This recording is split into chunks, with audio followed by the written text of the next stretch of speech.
আজ আমি আপনাদের জন্য নিয়ে এসেছি আপনাদের খুবই প্রিয় গুড়ের পায়েসের রেসিপি নিয়ে। শীত তো পড়ে গেছে, ঘরে ঘরে পিঠে পায়েসও শুরু হয়ে গেছে। পায়েস তো আমরা অনেকেই বানাতে পারি, আবার অনেকে একদমই পারি না, আবার কেউ বানাতে পারলেও সঠিকভাবে বানাতে পারি না। আজকে আমার এই ভিডিওটা দেখতে থাকুন, তাহলে দেখবেন আপনারাও কিন্তু একদম পারফেক্ট পায়েস বানিয়ে ফেলতে পারছেন। ভালো লাগলে অবশ্যই লাইক করবেন, চ্যানেলটিকে সাবস্ক্রাইব করে রাখবেন। পারফেক্ট আর সুস্বাদু পায়েস বানানোর জন্য সবার প্রথমে আমাদের মাথায় রাখতে হবে এর পরিমাণগুলো যদি আপনারা সঠিক দেন তাহলে খুব সুন্দর পায়েস আপনারা কিন্তু বানিয়ে ফেলতে পারবেন। আজকে আমি 1 লিটার দুধ দিয়ে পায়েস তৈরি করব, তার জন্য নিয়ে নিয়েছি 50 গ্রাম গোবিন্দভোগ চাল। সেটাকে ভালো মতন ধুয়ে দেখুন একটা প্লেটে শুকনো করে নিয়েছি। তার মধ্যে দিয়ে দিচ্ছি 1 চামচ পরিমাণ ঘি। ঘিটা দিয়ে চালটা যদি মাখিয়ে রাখেন তাহলে পায়েসটা বানানোর পরে খেতে খুব ভালো লাগবে। দেখুন মাখিয়ে নেওয়া হয়ে গেছে। এবারে একটা প্লেটের মধ্যে নিয়ে নিয়েছি কিছু কাজু বাদাম আর কিশমিশ। কাজু বাদাম কিশমিশ পায়েসে দিলে তো খেতে ভীষণই ভালো লাগে, আর এই দুটোকে ছাড়া কিন্তু পায়েস একদমই অসম্পূর্ণ মনে হয়। কাজু বাদাম কিশমিশটাকে একটু জল দিয়ে ভালো মতন একটু কষলে ধুয়ে নেবেন। ধোয়ার পরে দেখবেন জলটা একটু ঘোলাটে হয়ে গেছে। এই ঘোলাটে জলটাকে ফেলে আবারও এর মধ্যে ফ্রেশ জল দিয়ে কিছুক্ষণের জন্য ভিজিয়ে রেখে দেবেন। তাহলে দেখবেন কাজু বাদাম আর কিশমিশটা ফুলে ডাবল হয়ে গেছে। এবারে দেখুন একটা কড়াইয়ের মধ্যে নিয়ে নিয়েছি আমি দুধ। আছে কড়াইয়ের মধ্যে পায়েসটা আপনাদের তৈরি করে দেখাবো। সামান্য একটু জল দিয়ে দেবেন। মা ঠাকুমারা বলে শুধু দুধ আগুনে বসাতে নেই। দেখুন দুধটা ফুটেও এসছে। এবার এর মধ্যে ঘি দিয়ে মাখিয়ে রাখা চালটা আমি দিয়ে নেব। দুধটা ঠান্ডা অবস্থায় কিন্তু কখনোই এই চালটা দেবেন না। দুধটা যখন ফুটে আসবে টকবগিয়ে তখনই কিন্তু চালটা দেবেন, নইলে কিন্তু পায়েসটা ভালো তৈরি হবে না। আর এরকম একটু কন্টিনিউ নাড়া দেবেন, নইলে কিন্তু চালটা তলায় লেগে যেতে পারে।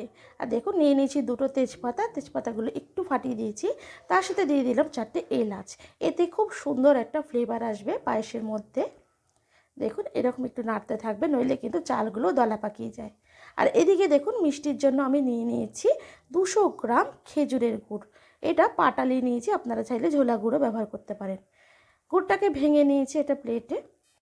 এদিকে দুধটা কিন্তু অনেকটাই ঘন হয়ে এসছে, পায়েসটাও কিন্তু আমার অনেকটাই ফুটে রেডি হয়ে গেছে।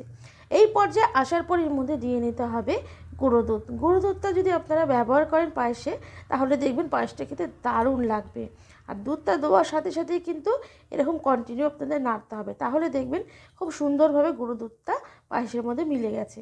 আর নাড়াটা কম হলে কিন্তু এটা দলা দলা পাকিয়ে যেতে পারে। এবারে আমি চালটা হাতে তুলে নিয়ে দেখে নেব যে আমার কোন পর্যায়ে হয়েছে। যখন দেখবেন যে চালটা প্রায় 80% হয়ে এসছে, তখন কিন্তু এর মধ্যে আপনারা মিষ্টিটা ব্যবহার করবেন। যে মিষ্টি দিয়ে খাবেন সেটা ব্যবহার করবেন। আগের থেকে যদি মিষ্টিটা দিয়ে দেন না, তাহলে দেখবেন চালগুলো বেশ একদম দানা দানা পাকিয়ে গেছে আর সহজে সেদ্ধ হচ্ছে না। তার জন্য চালটা যখন অনেকটাই হয়ে আসবে তখন কিন্তু এখানে মিষ্টিটা আপনারা ব্যবহার করবেন। দেখুন মিষ্টিটা দেওয়ার সাথে সাথেই কিন্তু আমাদের পায়েসটা আগের থেকে অনেকটাই লিকুইড হয়ে এসছে। এবার এর মধ্যে সামান্য একটু নুন দিয়ে দেবো, তাহলে দেখবেন পায়েসটা খেতে খুব ভালো লাগে।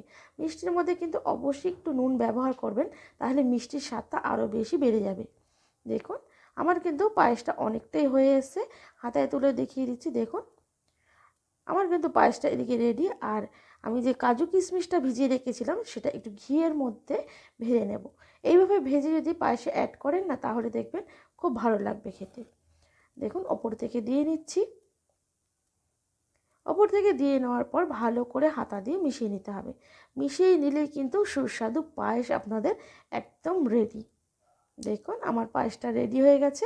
একটা বাটিতে সার্ভ করে আপনাদের দেখাচ্ছি। দেখুন বন্ধুরা কত সুন্দর তৈরি হয়েছে। পায়েসটা দেখেই এত সুন্দর লাগছে, খেতে তো দারুণ হবে। নিজেকে সামলে রাখা কিন্তু ভীষণই মুশকিল। আর আমরা যেহেতু বাঙালি, তাই আমরা কিন্তু ভীষণই খাদ্যরসিক। আমরা তো সারা বছর অপেক্ষা করি শীতের আশায়, কারণ শীতকালে কিন্তু খেজুরের গুড় পাওয়া যায়। আর শীতকাল মানেই পিঠে পায়েস পুলির সমাহার।